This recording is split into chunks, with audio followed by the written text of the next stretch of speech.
Assalamualaikum warahmatullahi wabarakatuh. Pada kesempatan kali ini saya akan sedikit membaca dan sedikit memahami mengenai sejarah dan corak estetika di abad kontemporer. Ya, langsung aja. Di video ini saya ingin membahas sejarah lahirnya estetika di abad kontemporer ini.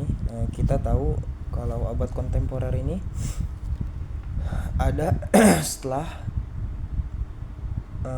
umumnya setelah Perang Dunia Kedua atau setelah masuk ke abad pertengahan di abad 20. Nah, munculnya estetika kontemporer itu nggak bisa dipisahin dari berbagai perubahan besar di kehidupan manusia.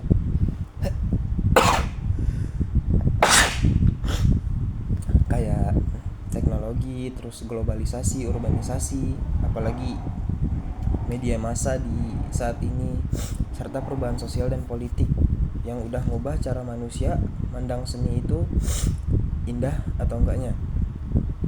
Nah, sebelumnya seni juga sering dipahamin sebagai upaya untuk menciptakan sesuatu yang indah, harmonis, dan teratur.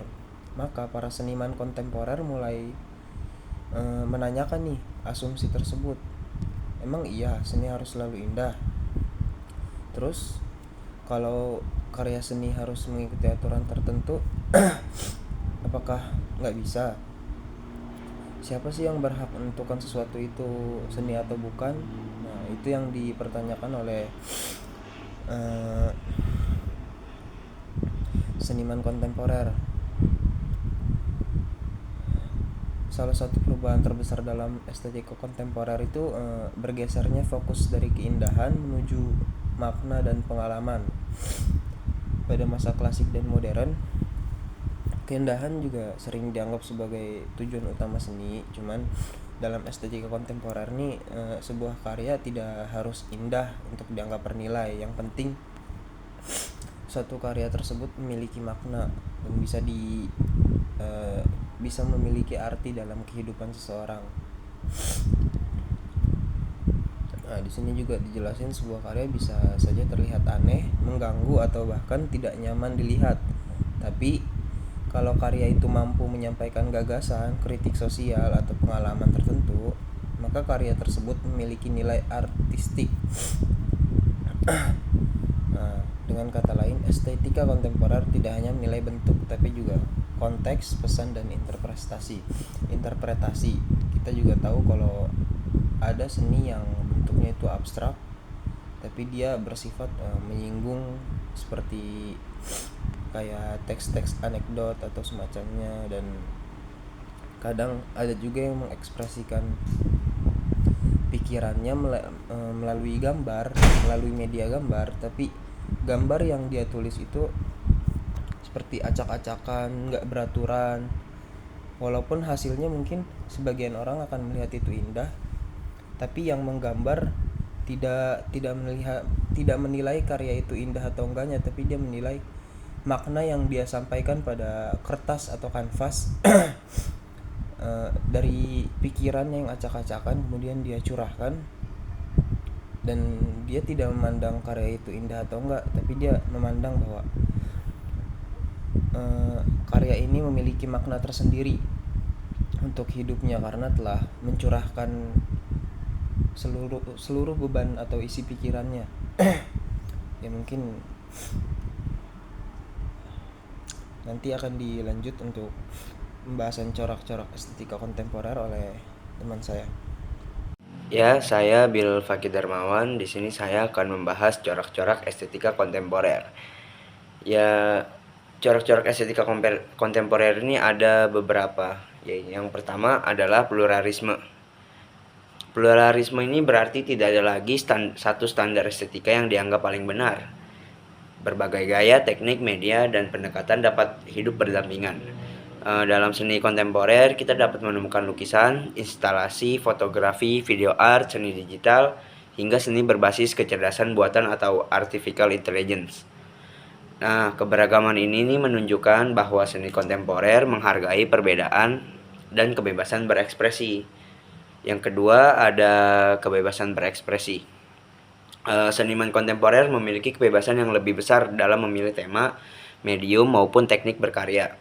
Mereka tidak lagi terikat pada aturan akademik yang ketat. Nah, seni di sini tuh dapat muncul dari berbagai bahan, seperti mulai dari kanvas hingga barang bekas, suara, cahaya, bahkan tubuh manusia.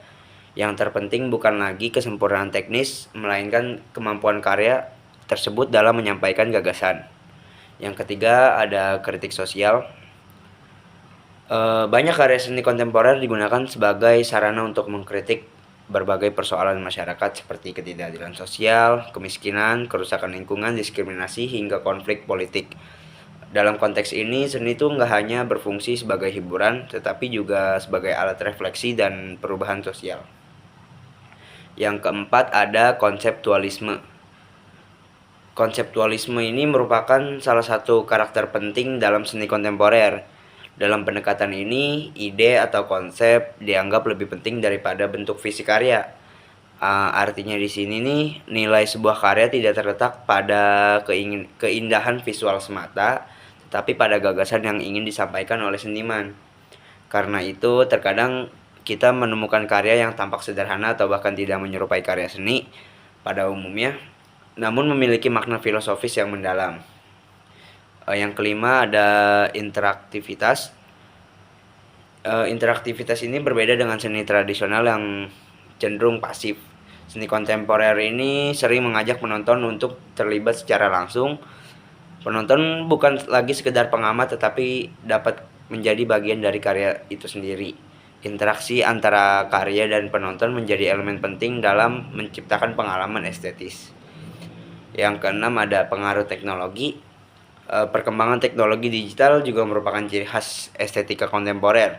Kemajuan kontemporer, internet, realitas virtual, dan kecerdasan buatan telah membuka kemungkinan-kemungkinan baru dalam penciptaan seni.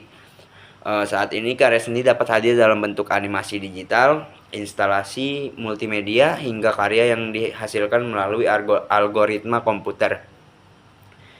Fenomena ini menunjukkan bahwa estetika kontemporer terus berkembang mengikuti perubahan zaman.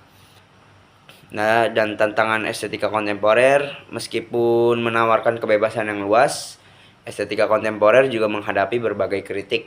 Sebagian orang berpendapat bahwa seni kontemporer terlalu sulit dipahami karena lebih menekankan konsep daripada keindahan visual. Ada pula yang menganggap bahwa batas antara seni dan bukan seni menjadi semakin kabur. Namun justru disitulah letak keunikan estetika kontemporer. Ia mengajak kita untuk berpikir, mempertanyakan, dan menafsirkan ulang makna seni dalam kehidupan manusia.